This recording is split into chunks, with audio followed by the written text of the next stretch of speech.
Hello everyone. Sorry here. Thank you so much for joining me for a Kendra Card Challenge Super Sponsor Hop featuring the company Craft Stamp Company. And they have provided me with this stamp featuring the turkeys here, and it's called Happy Gobbler Day. I will also be playing with some papers that are from the Pumpkin Breeze pattern pack, and I'll show that later when I start creating my cards, but I thought it'd be kind of fun just to go through very fast and show the coloring for these images because they turned out really cute, and I love the colors and the nice simplicity of how they look. So as I'm coloring away in these traditional fall autumn colors theme, I'll talk about the challenge here. And so Kendra Card Challenge is now on number 16, and it will be the last one for this year. And you're going to start off by going to the Patreon group.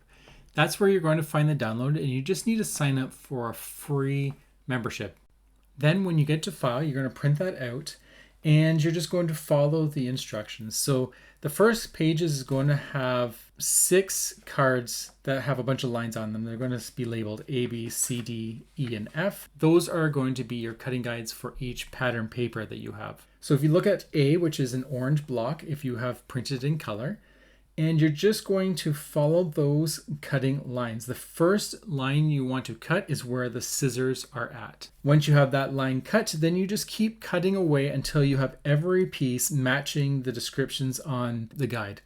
What I like to do is I have little envelopes with the numbers 1 to 15 on them, and when I'm finished cutting, I put them into each envelope. You also may want to take in consideration, if you're using directional pattern paper, that you look at the arrows on the sketches, because that's going to tell you which way the paper is going to be angled when you're actually using on your card. It's nice to know, but does not mean that you're forced to use it in that direction. If you find that your card just doesn't look right, you can always change that up. And so that's the nice thing about the sketches. So once all the paper is done, so you've cut all 6 pieces, then you're going to start going into the sketches themselves. And there are 15 of them, and they're all labeled, and they'll say sketch 1, 2, and etc. in the corner there.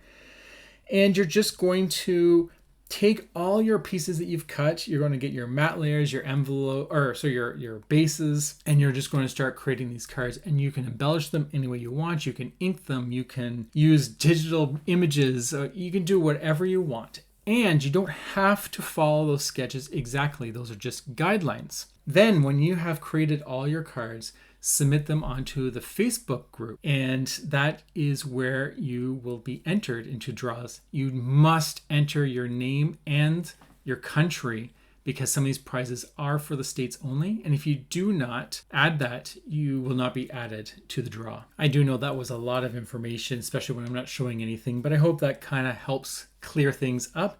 If not, leave a comment below and I'll come and answer it. So there we go. There is all the colored images that I'm going to be using. I really like how those turned out, and it wasn't too bad. It did take about an hour to make it, but it was a lot of fun and just relaxing.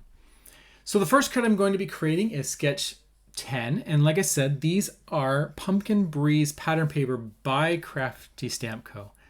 And I did cut out the center of that rectangle. I didn't want to waste that piece. I decided that I was going to use 2 with pattern paper, like with a design on it, and then 2 solid colors. And the nice thing is these solid colors match the pattern paper so nicely. I find a lot of times I have trouble trying to find paper that matches. And so when the pattern paper actually includes a solid, I really like it. So I did add a little piece of scrap in there. No one's going to see that. That was just to make sure that it's nice and flush.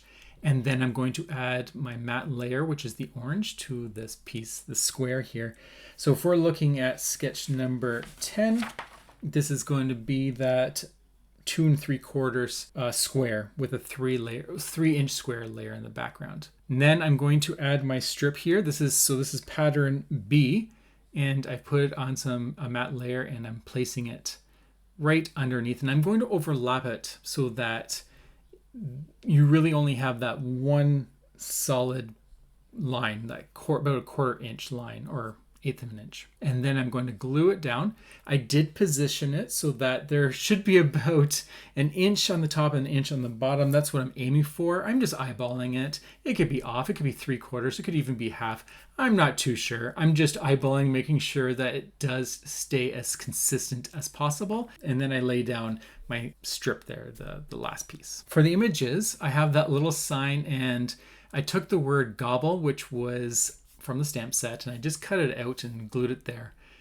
And I'm going to have this turkey and this pumpkin hold that sign right up, and that's pretty much going to be my sentiment.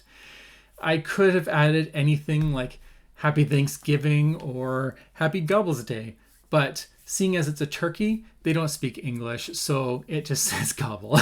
That's what I'm going with. Now I did add a little strip of foam just to give it some dimension.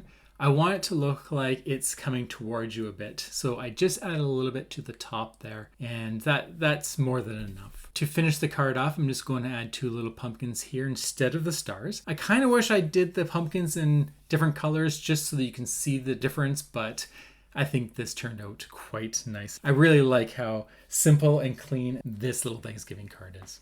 The next card we're going to do is following sketch number 2. This is also going to be a very clean and simple card.